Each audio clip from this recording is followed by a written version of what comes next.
হাইরে বেড়ি সাদের বেড়ি কি বাতারে গোন, হাইরে বেড়ি সাদের বেড়ি কি বাতারে গোন, পরকালে জাহান্নামে জ্বলিবে আগুন।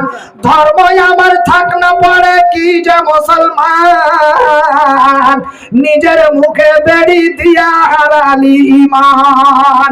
হিন্দুরা সব মরতে গিয়া মুখে দেয় আগুন, আর মুসলমান জিন্দাতে মুখে দেয় আগুন।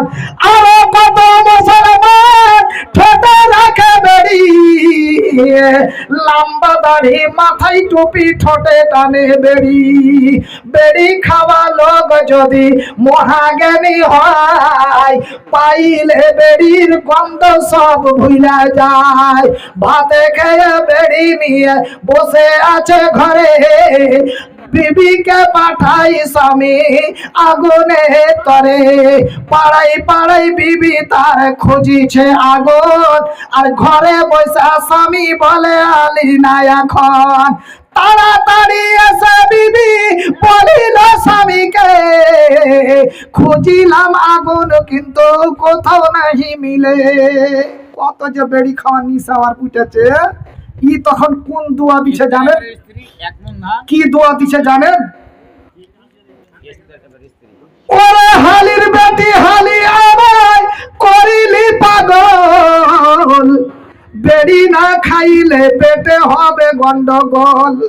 তাই বলে লাঠি তুলে মারিল মাথায়, আর এমন মার মারলো বিবি গড়া গড়ি দেয়। ইয়ে তো ইটাহারের বেটি কম নাই, জব্বরের বেটি জব্বর আছে। ইয়ে মাটিতে পড়ে পড়ে তখন ওকে উল্টা ধোয়া দিচ্ছে। ওরে ছাই খাওয়া পুরা মুখা, ওরে ছাই খাওয়া পুরা মুখা, মারলি বিনা দোষে, যে হাতে মারিলি মার হাতে যা খসে। এই দৃশ্য দেখে পাড়ার লোক সব মিলে, তালাকের ব্যবস্থা করে তারা মিলে ঝুলে। বুঝে সুঝে বেড়ি খাও যত মুসলমান, নইলে কিয়ামতের কটে হবে অপমান। 3 নম্বর পয়েন্ট আল্লাহ রাসূল বললেন ওয়া আহসানাত ফারজাহা, আল্লাহ যাকে তাকে যে একটা সম্পদ দান করেছে, তার একটা যৌবন দিয়েছে, এই যৌবনের হেফাজত করলো। পর পুরুষকে দেখালো না, পর পুরুষকে নিজের দিকে আকর্ষণ করলো না। আল্লাহু আকবার। 3 নম্বর পয়েন্ট হয়ে গেল। 4 নম্বরের পয়েন্ট আল্লাহ রাসূল বললেন ওয়া আতাত বালহা, যেই সমস্ত নারীকে আল্লাহ স্বামী দিয়েছে, আর ওই স্বামীকে কি করলো? চিরদিনের মধ্যে খুশি করে রাখলো। কোনোদিন গালি দেয়নি, কোনোদিন তাকে কষ্ট দেয়নি। হাতের দ্বারাই হোক বা পায়ের দ্বারাই হোক, জ্বালাতে হোক ফিরাতে হোক, কোনো সময় তাকে কষ্ট দেয়নি।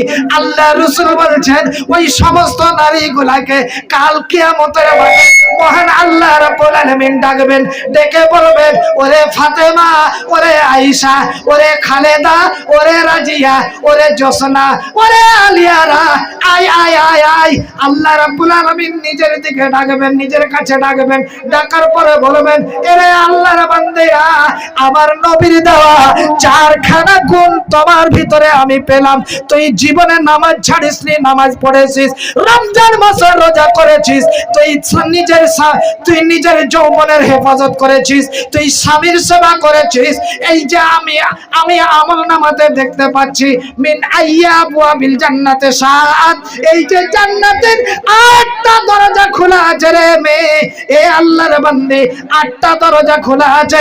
এই 8টা দরজা দিয়ে, যেই দরজা দিয়ে তোমার মন চাইবে তুই জান্নাতের ভিতরে প্রবেশ করে যা। দেখেন 4টা জীবনে আপনাকে আমল করতে হবে। অত হুড়া ঝাঁটা খেয়ে বেড়াইলে হবে না। 4টা আপনি জীবনে আমল করেন, আপনি জান্নাতি। দুলালের বউ 100 টাকা, মাশাআল্লাহ, আলহামদুলিল্লাহ। দ্বিতীয় রাউন্ডে এবার প্রথমত দুলালের বউ একটা ব্যাগ সিমেন্ট দিল, 100 টাকা দিল, এটা দ্বিতীয় রাউন্ড দানের। একটু দোয়াটা করে দেব। আলহামদুলিল্লাহ রাব্বিল আলামিন, মাশাআল্লাহ। এই সিরাজুলের বউ আল্লাহ সেও 100 টাকা এবং 1 বাক্স সিমেন্ট, দুলালের বউ 1 বাক্স সিমেন্ট এবং 100 টাকা। এ রব্বুল আলামিন যে নিয়তে যে উদ্দেশ্য দান করেছে আল্লাহ, আল্লাহ তার দানকে তুমি সাদরে গ্রহণ করে নাও। আল্লাহ তার মনে উদ্দেশ্য পূরণ করে দাও। আল্লাহ রুজিতে বরকত দাও, হাতের কামাইতে বরকত দাও, চলাতে ফেরাতে আল্লাহ তুমি বরকত দাও। আমিন আমিন আমিন। যেটা নাজরা বিবি আমার বোন আড়ালেতে ছিল, এক ব্যাগ সিমেন্ট আল্লাহ তো ভরায় দিল। দিল কিনা দিল খোদা দানে বুঝা গেল, তার তার পরিমাণ হলো এক ব্যাগ সিমেন্ট। মাশাআল্লাহ রফিকুল ভাই আমার যেন 1 ব্যাগ সিমেন্ট দান দিয়েছে আল্লাহ, আল্লাহ তার দানকে তুমি সাদরে গ্রহণ করে নাও। হে রব্বুল আলামিন, আল্লাহর রাসূলের কথা আমরা শুনেছি, মান বানা লিল্লাহি মসজিদান বানাল্লাহু লাহু বাইতান ফিল জান্নাহ। যেই ব্যক্তি করে কি, যেই আল্লাহর বান্দা বান্দিরা আল্লাহর ঘর নির্মাণের জন্য টাকা দান করে, মশলা দান করে, ইট দান করে, সিমেন্ট দান করে, রড দান করে, আল্লাহ রাব্বুল আলামিন এত খুশি হয়, এত ওই বান্দা বান্দির উপরে খুশি হয়, আল্লাহ জান্নাতের মিস্ত্রিগুলোকে বলে, ফেরেশতাদেরকে বলে, আরে আমার জান্নাতি মিস্ত্রিরা যাও যাও আমার ওই বান্দা বান্দির জন্য, সকলের জন্য এক এক করে আমার তাদের জন্য একখানা স্পেশাল ঘর জান্নাতের ভিতরে তৈরি করে দাও। ভাইরা আমার, মায়েরা আমার, একবার চিন্তা করে দেখুন, লাস্ট মুহূর্তে এই অতিথিগুলা কই? এগুলো ছিল আমার অতিথি, আমার গ্রামের ইফতার করিয়েছি, তার আমি খাওয়িয়েছি। এই ইয়াদ আলী কই? আবুল তাহির কই গো?